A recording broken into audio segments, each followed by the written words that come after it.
யாத்திராகமம் 20ஆம் அதிகாரம் 24வது வசனம். நான் என் நாமத்தை பிரஸ்தாபப்படுத்தும் எந்த ஸ்தானத்திலும் உன்னிடத்தில் வந்து உன்னை ஆசீர்வதிப்பேன். நான் உன்னிடத்தில் வந்து உன்னை ஆசீர்வதிப்பேன். என் மகனே, என் மகளே, நான் உன்னிடத்தில் வந்து உன்னை ஆசீர்வதிப்பேன்.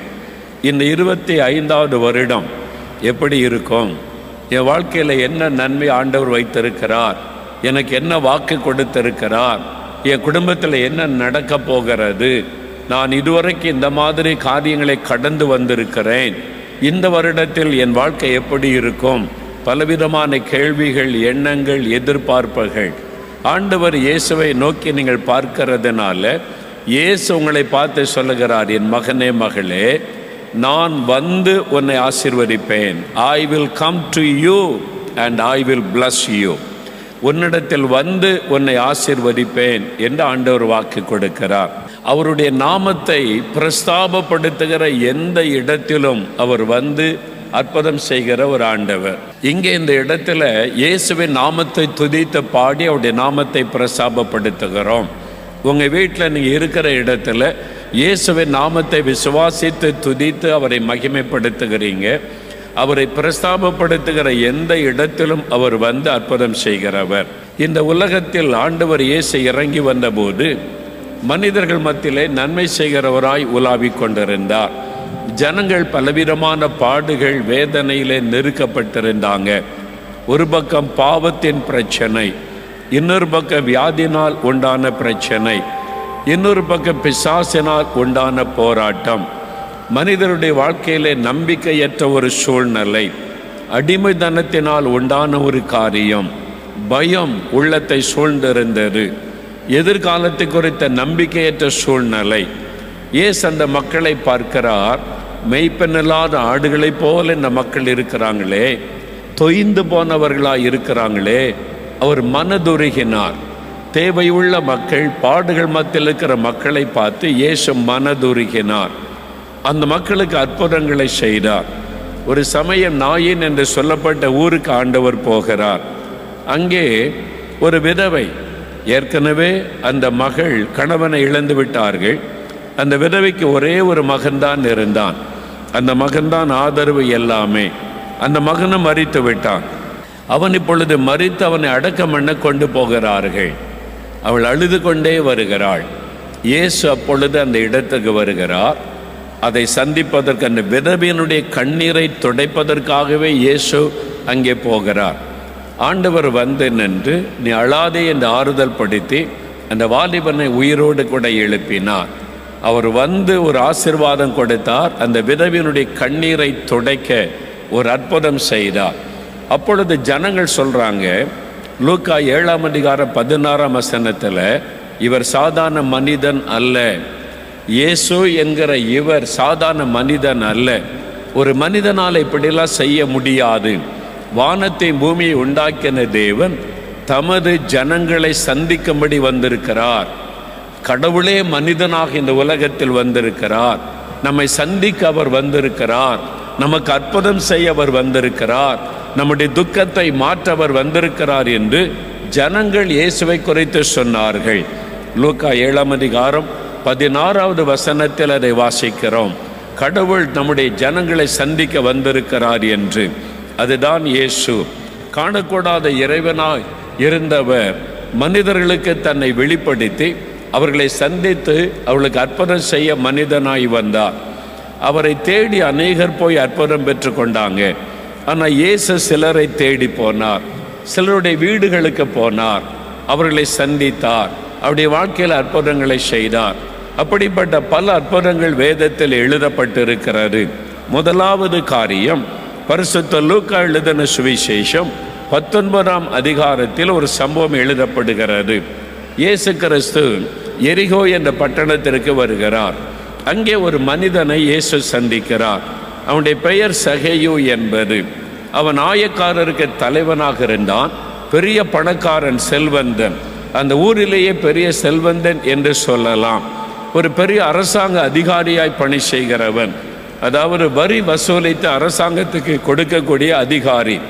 ஒரு கவர்மெண்ட் ஒரு அதிகாரியாக இருந்தவன், டாக்ஸ் கலெக்டர், அந்த மாதிரி ஒரு பெரிய பதவியில் இருக்கிறவன் நிறைய பணம் சம்பாதித்தான். அவனுடைய பதவியை வைத்து கொண்டு மக்களை ஏமாற்றி மக்களை கஷ்டப்படுத்தி அவன் பணத்தை அவன் சம்பாதித்து கொண்டிருந்தான். அதனால் அந்த மக்கள் அவனை வெறுத்தார்கள்.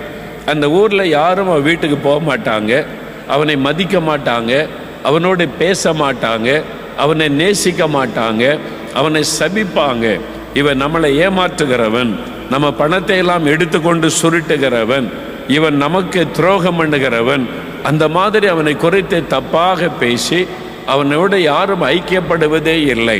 இவன் ஒரு பாவியான மனிதன் என்று அந்த ஊரே அவனை ஒதுக்கி வைத்திருந்தார். இப்போ அவனுக்கு நிம்மதி இல்லை, சமாதானமற்ற சூழ்நிலை.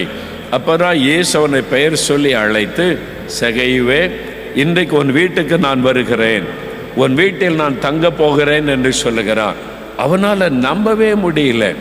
எங்கள் வீட்டுக்கு இயேசு வருகிறாராம். இந்த ஊருக்காரங்க யாருமே என் வீட்டுக்கு வரமாட்டாங்க, இந்த ஊருக்காரங்களை கூப்பிட்டாலும் வரமாட்டாங்க, இந்த ஊருக்காரங்க என்னையும் அவங்க வீட்டுக்கு கூப்பிட மாட்டாங்க, இந்த ஊரில் உள்ளவங்க யாரும் என்னை நேசிக்க மாட்டாங்க, என்னை பாவின்னு ஒதுக்கி வச்சிருக்கிறாங்க, எங்கள் வீட்டுக்கு இயேசு வருகிறாரா? அவனுக்கு ஒரு பெரிய ஆச்சரியம். ஆண்டவர், கடவுள், தீர்க்கதரிசனி, மக்களால் புகழப்படுகிறவர் எங்கள் வீட்டுக்கு வருகிறாரான்னு ஒரு பெரிய சந்தோஷம். சந்தோஷமாக இயேசுவை வீட்டிற்கு அழைத்து கொண்டு போகிறான். அப்படி போகிற வழியில் அந்த ஊர் மக்கள் சொல்கிறாங்க, போய் இவன் வீட்டுக்கா இயேசு போகணும்? இவன் என்ன பெரிய பரிசுத்தவானா? இவன் ஏமாற்றி சம்பாதிக்கிறவன், அநியாயமாக சம்பாத்தியம் பண்ணி சொத்து சேர்த்து வச்சிருக்கிறான், நம்ம பணத்தை எல்லாம் சுருட்டுகிறவன், இவன் வீட்டுக்கா இயேசு போக வேண்டும் என்று அவனுடைய பாவத்தை குறைத்த மக்கள் வெளிப்படையாக பேசுகிறார்கள். இயேசு அமைதியாக கேட்டுக்கொண்டு போய்கொண்டே இருக்கிறார். இயேசு ஒன்றுமே சொல்லலை. அவன் வீட்டுக்கு நான் வர்றேன்னு சொல்லுகிறார். அவனோடு அவர் போகிறார், அவ்வளவுதான். போகிற வழியில் தான் அது நடக்கிறாரு. அப்பொழுது சகையு நின்றான். இயேசு நிற்கிறார். திரள் கூட்ட மக்கள் எல்லாரும் நிற்கிறாங்க, ஊரை திரண்டு நிற்கிறாரு. சகையை சொல்லுகிறான், ஆண்டவரே, என் ஆஸ்திகளிலே பாதியை நான் ஏழைகளுக்கு கொடுத்து விடுகிறேன். நான் பெரிய பணக்காரன், நிறைய சம்பாதிச்சிருக்கிறேன், இதுவரை எந்த ஏழைக்கும் கொடுத்தது இல்லை. ஆனால் இப்போ நான் சொல்கிறேன், என் சம்பாத்தியத்தில் சொத்தில் பாதியை நான் ஏழைகளுக்கு கொடுக்கிறேன். யார்கிட்டையாவது அநியாயமாய் நான் வரி வசூலித்திருந்தால், யார்கிட்டையாவது அநியாயமாய் பணத்தை பிடுங்கி இருந்தால் 4 தனையாய் திரும்ப கொடுக்கிறேன், 4 மடங்காக திரும்ப கொடுக்கிறேன் அப்படின்னு அவன் சொல்லுகிறான். இப்போ எல்லாரும் ஆச்சரியப்படுறாங்க. சகைவா மனம் திரும்பி விட்டான். அவனுக்குள்ள ஒரு மனம் திரும்புதல் வருகிறது. பாவ உணர்வு வந்து பாவத்தை விட்டு மனம் திரும்புகிற காரியம் நடைபெறுகிறது. இயேசு அவனை பார்த்து, நீ உன் ஆஸ்திகளில் பாதி ஏழைகளுக்கு கொடுன்னு சொல்லவில்லை. இயேசு அவனை பார்த்து, நீ அநியாயமாய் வாங்கினதை 4 மடங்கா திரும்ப கொடுன்னு சொல்லவில்லை.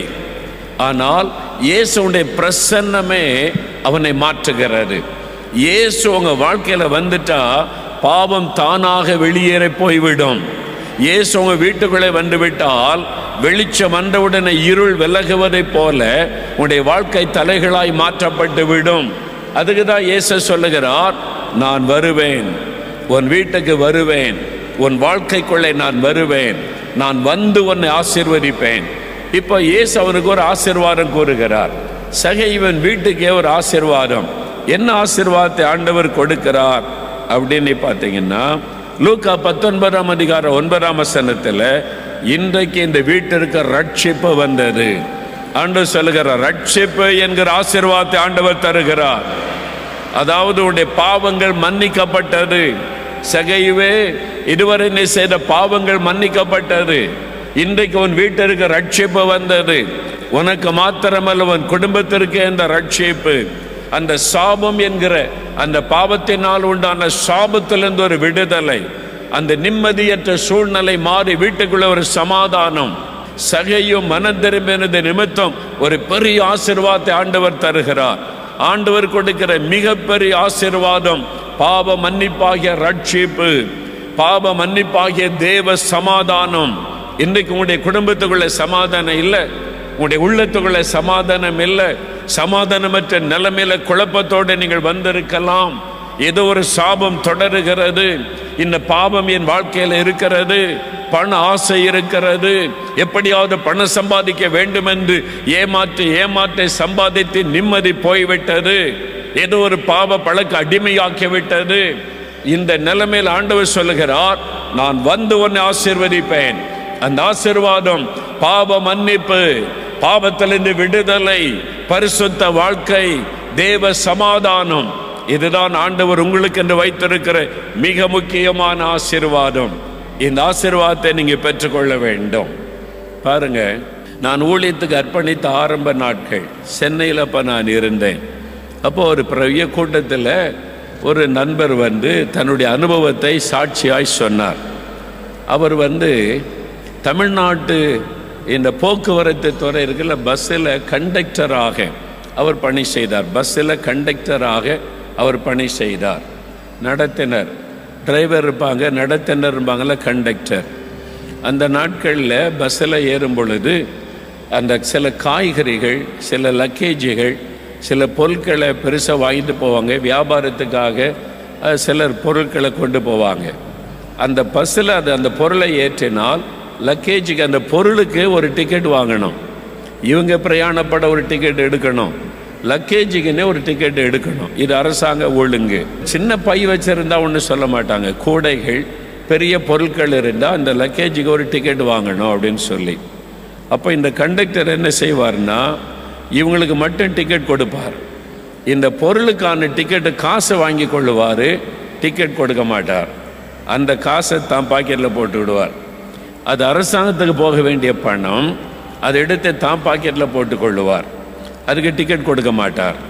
இப்படி தினந்தோறும் கொஞ்சம் காசை அநியாயமாக சம்பாதிச்சு வீட்டுக்கு கொண்டு வருவார். அப்போ அவருக்கு அரசாங்கம் சம்பளம் கொடுக்கறாரு, அவர் வேலையில் உண்மை இல்லை, அரசாங்கத்தை ஏமாற்றி அந்த காசை பையில போட்டு வீட்டுக்கு கொண்டு வந்துடுவார். இப்படி சில வருடங்கள் கடந்தார். ஒரு நாள் ஆண்டவர் இயேசு அவரை சந்தித்தார். ஒரு கூட்டத்தில் அவரோடு பேசின போது தன் பாவத்தை உணர்ந்த மனம் திரும்பி, ஆண்டவரே என் பாவத்தை மன்னிச்சிருங்க, எனக்கு பாவ மன்னிப்பின் சமாதானம் வேணும், எனக்கு நிம்மதியே இல்லைன்னு ஜெபம் பண்ணினார். அப்போ ஆண்டவர் அவரை உணர்த்தினார், நீ அரசாங்கத்தை ஏமாற்றி பணம் சம்பாதித்தாய், அரசாங்கத்துக்கு போக வேண்டிய காசை எடுத்து ஓம் பாக்கெட்டில் போட்டு கொண்டாய், அதை நீ சரிப்படுத்தணும்னு சொன்னார். அவர் அறிக்கையிட்டார், ஆண்டவரே அது பாவம் தான், நான் தப்பு பண்ணிட்டேன், அரசாங்கத்தை ஏமாற்றிட்டேன், என்னை மன்னிச்சிருங்கன்னு சொன்னார். ஆண்டவர் சொன்னார், நீ சும்மா மன்னிப்பு கேட்டால் மன்னிக்க முடியாது தம்பி, நீ அந்த பணத்தை திருப்பி கொடுக்கணும். அநியாயமாக கவர்மெண்ட் பணத்தை கொள்ளையடிச்சல்ல, திருப்பி கொடு, அப்போ தான் நான் உன்னை ரட்சிக்க முடியும், அப்போ தான் உனக்கு பாவ மன்னிப்பு கிடைக்கும். சகையை திருப்பி கொடுத்தான்ல, அநியாயமாக வாங்கினா 4 மடங்காக திருப்பி கொடுக்குறேன். ரட்சிப்பு சும்மா வராது, பரலோக பாக்கியத்தை சும்மா பெற்றுக்கொள்ள முடியாது. நம்ம சில காரியத்தை ஆண்டவர் உணர்த்தினால் செய்யணும். அப்போ நான் என்ன செய்யணும் ஆண்டவரேன்னு கேட்டார். ஆண்டவர் சொன்னார், நீ கணக்கு போடு, ஒரு ஆவரேஜாக ஒரு மாதத்துக்கு எவ்வளோ காசு கொண்டு வந்திருப்பேன். அப்போ அவர் கணக்கு போட்டார், கிட்டத்தட்ட இவ்வளோ இருக்கும் ஆண்டவரே, இத்தனை வருஷம் அந்த பணத்தை அரசாங்கத்துக்கு திருப்பி கொடுன்னு சொன்னார். நீ திருப்பி கொடுத்தால் உன் பாவத்தை நான் மன்னிச்சு உனக்கு சமாதானம் தருவேன் அப்படின்னு. இது எவ்வளோ கடினமான காரியம் இல்லை? உடனே அவர் கீழ்ப்படிந்து அவர் அந்த பணத்தை கொண்டு போய் பேங்கில் கொடுத்து ஒரு செக் எடுத்து ஒரு கடிதம் எழுதினார் மேல் அதிகாரிக்கு. நான் இந்த வருஷத்துலேருந்து இந்த வருஷம் வரைக்கும் நான் டிரான்ஸ்போர்ட்டில் பஸ்ஸில் வேலை செய்கிறேன், நான் இந்த லக்கேஜுக்குள்ள காசெல்லாம் டிக்கெட் கொடுக்காமல் ஏமாற்றி எடுத்துக்கொண்டேன், அது கிட்டத்தட்ட இவ்வளோ பணம் வருது, அந்த பணத்துக்கான செக்கை நான் வைத்திருக்கிறேன், என்னை மன்னித்து அந்த செக்கை ஏற்றுக்கொள்ளுங்க அப்படின்னு லெட்டர் எழுதி மேல் அதிகாரிகிட்ட கொண்டு கொடுத்தார். அந்த அதிகாரி அவர் வாசித்த உடனே அவருக்கு எப்படி இருந்திருக்கும் யோசிச்சு பாருங்க. அவர் ஆச்சரியப்பட்டு என்னையா இதுன்னு கேட்டார். ஆமாங்க, நான் தப்பு பண்ணிட்டேன், நான் அரசாங்கத்தை ஏமாற்றிட்டேன், அது அரசாங்கத்துக்கு போக வேண்டிய காசு, அதை என் பாக்கெட்டில் போட்டுக்கிட்டேன். சரி, நீ தப்பு பண்ணிட்ட, இப்போ தப்பு நீ உணர்றேன், நான் மனம் திரும்புகிறேன், ஏசு என்னை உணர்த்தினார். சரி, ஆண்டவர்கிட்ட அறிக்கை இட்டுட்டல, ஆமாம், சரி, இனிமேல் நல்லவனா இரு, இனி நீ ஏமாத்தாத, நீ நல்லவனா இருந்துக்க, அதுக்கு எதுக்கு இப்படி கடிதம் கொடுக்குற அப்படின்னார். இல்லை, ஏசு எனக்கு சொன்னார் நான் கீழ்ப்படியணும் இல்லைன்னு சொல்லி. இல்லை தம்பி, இந்த கடிதத்தை வச்சு உன் செக்கையை வச்சு நான் மேல் அதிகாரிக்கு அனுப்பினா நீ தப்பு பண்ணது உறுதியாகிவிடும். இதுவரைக்கும் நீ தப்பு பண்ணது அரசாங்கத்துக்கு தெரியாது, நீ ஏமாத்திருக்கின்றது யாருக்கும் தெரியாது. இது உனக்கு ஆண்டவருக்கும் உள்ள காரியம். இந்த கடிதத்தை பணத்தை நான் மேலதிகாரிக்கு அனுப்புனா அவங்களுக்கு நீ திருடுனது உண்மையாகிவிடும், ஆதாரமாகிவிடும். அப்போ ஆதாரம் ஆயிட்டா உன்னை டிஸ்மிஸ் பண்ணிடலாம். உன்னை ஒருவேளை வேலையை விட்டு தூக்கினாலும் தூக்க முடியும், வேலை போயிடும். அல்லது உனக்கு டெம்பரரியாக வெளியாக்கிடுவாங்க, அல்லது வேலையை நீ இழக்கிற வேண்டியது வந்துடும். இது ஆதாரமாகிவிடும். அதனால் போ, இனி நல்லவனா இரு தம்பி, இதை கொண்டு போன்னு சொன்னார். இவர் சொன்னார், இல்லை, என்னை வேலையை விட்டு எடுத்தாலும் பரவாயில்ல, எனக்கு என் பாவம் மன்னிக்கப்படணும், இயேசு என்னை ரட்சிக்கணும், எனக்கு அந்த பாவம் மன்னிப்பின் சந்தோஷம் வேணும். அதனால என்னை வேலையை விட்டு எடுத்தாலும் பரவாயில்லை, என் இயேசு சொன்னார் பணத்தை திருப்பி கொடுக்க சொன்னார், அதனால அந்த பணத்தை நான் திருப்பி கொடுக்கணும். அரசாங்கத்தை நான் ஏமாத்திட்டேனே, நீங்கள் கொடுங்க, என்ன ஆக்ஷன் எடுத்தாலும் பரவாயில்லை, எனக்கு தேவ சமாதானம் வேணும், என் ஆண்டவர் இயேசு எனக்கு வேணும்னு சொல்லி கடிதத்தை கொடுத்தார். அந்த அதிகாரி சரி நீ சொல்கிற நான் என்ன செய்கிறதுன்னு மேலதிகாரிக்கு அனுப்பிட்டார். இப்போ ஆதாரம் கிடைச்சிட்டு இவர் பாவம் செய்திருக்கிறார், தப்பு பண்ணியிருக்கிறார் என்பதாக உடனே டிஸ்மிஸ் பண்ணிட்டாங்க, வேலையை விட்டு எடுத்துட்டாங்க. அவரை வேலையை விட்டு நிறுத்தின உடனே ஏழை குடும்பம் தான், அவருடைய வருமானத்தை வச்சு தான் குடும்பம். இப்போ பண கஷ்டம். ஆனால் தினசரி அங்கங்கே போய் வேலை செய்து கூலி வேலை செய்து அந்த பணத்தை கொண்டு வந்து கஷ்டப்பட்டு குடும்பம் நடத்தினார். ஆனால் அவருக்குள்ள ரட்சிப்பின் சந்தோஷம், என் பாவத்தெல்லாம் இயேசு மன்னிச்சிட்டாரு, என் உள்ளத்தில் இயேசு வந்துட்டான்னு ஒரு பெரிய மகிழ்ச்சி சந்தோஷம். குடும்பம் கொஞ்சம் பண கஷ்டத்திலே கடந்து போனது. சில மாதங்கள் கடந்தது. ஒரு நாள் டிரான்ஸ்போர்ட் டிபார்ட்மெண்ட் போக்குவரத்து துறையிலேருந்து ஒரு கடிதம் வந்தது. அந்த கடிதம் சொன்னது, நீ கொடுத்த உன்னுடைய கடிதத்தை வைத்து நீ தவறு செய்து விட்டாய் என்பதை வைத்து உன்னை டிஸ்மிஸ் பண்ணினோம். இது உண்மைதானா என்பதை நாங்கள் கண்டுபிடிப்பதற்கு உன்னை நாங்கள் சில மாதமாய் கவனித்தோம். நீ உண்மையாய் மனம் திரும்பி இப்போ ஒரு நேர்மையான வாழ்க்கை வாழ்வதை நாங்கள் கவனித்தோம். இப்படி ஒரு நேர்மையான ஆள் நம்ம டிபார்ட்மெண்ட்டுக்கு தேவை என்று உன்னை மறுபடியும் வேலைக்கு சேர்த்து கொள்ளுகிறோம். அல்லேலூயா. அது மாத்திரம் அல்ல, இப்படி நேர்மையான ஆளு தான் நம்ம டிபார்ட்மெண்ட்டுக்கு தேவை என்று உனக்கு ப்ரொமோஷன் கொடுக்கிறோம், செக்கிங் இன்ஸ்பெக்டராக ப்ரொமோஷன் கொடுத்து சேர்த்து கொள்கிறோம் என்று கடிதம் வந்தது. அவருக்கு ஒரு பெரிய சந்தோஷம். சாட்சியாக சென்னையில் அவர் சொன்னார், சாட்சியாக சொன்னார், எனக்கு அன்பான ரட்சிப்பு என்பது எல்லா லஞ்சம் ஊழெல்லாம் பண்ணிட்டு ஆண்டவரை மன்னிச்சிருங்கன்றதோடு நிற்கிறது இல்லை, திருப்பி கொடுக்கணும். யாரிடத்திலாவது அநியாயமாய் அடுத்தவங்க சொத்தை அபகரித்திருந்தால் அதை திருப்பி கொடுக்கணும். உங்களை நம்பின மக்களை ஏமாற்றி காசை ஏமாற்றி எடுத்திருந்தால் அதை திருப்பி கொடுக்கணும். அப்பதான் பாவம் மன்னிக்கப்படும், பரலோக பாக்கியம் கிடைக்கும். லஞ்சம் வாங்கின பணத்தை திருப்பி கொடுக்க வேண்டும், நீங்கள் ஊழல் பண்ணின பணத்தை திருப்பி கொடுக்க வேண்டும். ஒரு நண்பர் பாருங்க, அவர் இந்து குடும்பத்தை சார்ந்தவர். அவர் இந்து குடும்பத்தில் பக்தியாக இருந்து வந்தவர். இப்போ ரட்சிக்கப்பட்டுட்டார். அவர் ஒரு நாள் என்கிட்ட பேசும்போது சொன்னார், பிரதர், நான் இந்து குடும்பத்தில் இருந்து பிறந்து வளர்ந்தவன். எங்கள் இந்து மார்க்கத்தில் இந்த வரதட்சணைலாம் பாவம் கிடையாது. வரதட்சணை கேட்டு வாங்கி கொள்ளும் நகை வரதட்சணை என்பது. எனக்கு நான் ரட்சிக்கப்பட முன்னாலே கல்யாணம் ஆயிற்று. எனக்கு திருமணம் ஆகும்போதே மனைவி வீட்டிலேருந்து இவ்வளோ பணம் வேணும், இவ்வளோ இத்தனை லட்சம் வேணும், இவ்வளோ நகை வேணும் கேட்டு வாங்கி தான் கல்யாணம் பண்ணோம். எனக்கு குழந்தைகள்லாம் இருக்குது. ஆனால் இப்போ தான் நான் ரட்சிக்கப்பட்டேன். இயேசு தான் மெய்யான ஆண்டவர், பாவத்தை மன்னிக்கிறவர் என்பதை அறிந்து நான் ரட்சிக்கப்பட்டுட்டேன். நான் ரட்சிக்கப்பட்ட உடனே ஆண்டவர் சொன்னார், கல்யாணமாகி இப்போ பல வருஷம் ஆயிட்டு, 10-15 வருஷம் ஆயிட்டு. ஆண்டவர் சொன்னார், நீ திருமணம் பண்ணும்போது உன் மாமனார் வீட்டிலேருந்து வரதட்சணைன்னு கேட்டு அவங்கள கஷ்டப்படுத்தி பணம் வாங்கினர்ல, பாவம் அவங்க கடன் வாங்கி உனக்கு கொடுத்தாங்க. வரதட்சணைன்னு கடன் வாங்கி கஷ்டப்பட்டு என் பிள்ளையை கல்யாணம் பண்ணட்டுன்னு கொடுத்தாங்க. இன்னொருத்தரை நீ கடன்காரன் ஆக்குனர்ல, அது பாவம் தானே ஆண்டவர் சொன்னாராம். ஆமாம் ஆண்டவரே, அது அப்போ எனக்கு தெரியாது, இதெல்லாம் பாவம்னு எனக்கு தெரியாத ஆண்டவரே, இப்போ தானே நான் கிறிஸ்தவன் ஆகியிருக்கிறேன். ஆனாலும் ஒன்னால் அந்த குடும்பம் பாதிக்கப்பட்டுச்சுல்ல, ஒன்னால் அவங்க கடன்காரர் ஆனாங்கல்ல, ஆமாம், அந்த பணத்தை திருப்பி கொடுனார் ஆண்டவர். உடனே அவர் ஜபம் பண்ணி கணக்கு போட்டார். வரதட்சணை வாங்கி எத்தனை வருஷம் ஆகுது? 10-15 வருஷம். பேங்க் வட்டி எவ்வளவு, இத்தனை லட்சத்துக்கு கணக்கு போட்டு அவ்வளோ பணத்தை கொண்டு போய் மாமனார் கையில் கொடுத்தார். மாமனார்கிட்ட போய், உங்கள்கிட்ட நான் 15 வருஷத்துக்கு முன்னால் வரட்சனை கேட்டு வாங்கினால அந்த பணத்தை வட்டியோடு திரும்பி தர்றேன்னு. அவர் அப்படியே ஆச்சரியமாக பார்க்குறாரு. ஏன் தர்றீங்க? இயேசு எனக்கு சொன்னார், இப்போ நான் அவரை தான் ஆண்டவராய் நம்புகிறேன். அவர் சொன்னார் பணத்தை திருப்பி கொடுன்னு சொல்லி, அதனால் நான் கொடுக்குறேன்னு சொல்லி. அவருக்கு ஆச்சரியம், இப்படி ஒரு கடவுள் இருக்கிறாரா? மனிதனை பாவத்தை உணர்த்தி வாங்கின அநியாய பணத்தை திருப்பி கொடுக்க சொல்ற கடவுள் இருக்கிறாரா? அவர் தான் இயேசு. அல்லேலூயா சொல்லுங்க, அல்லேலூயா சொல்லுங்க. இப்ப நிறைய பேரோட ஆண்டவர் பேசுறாரு.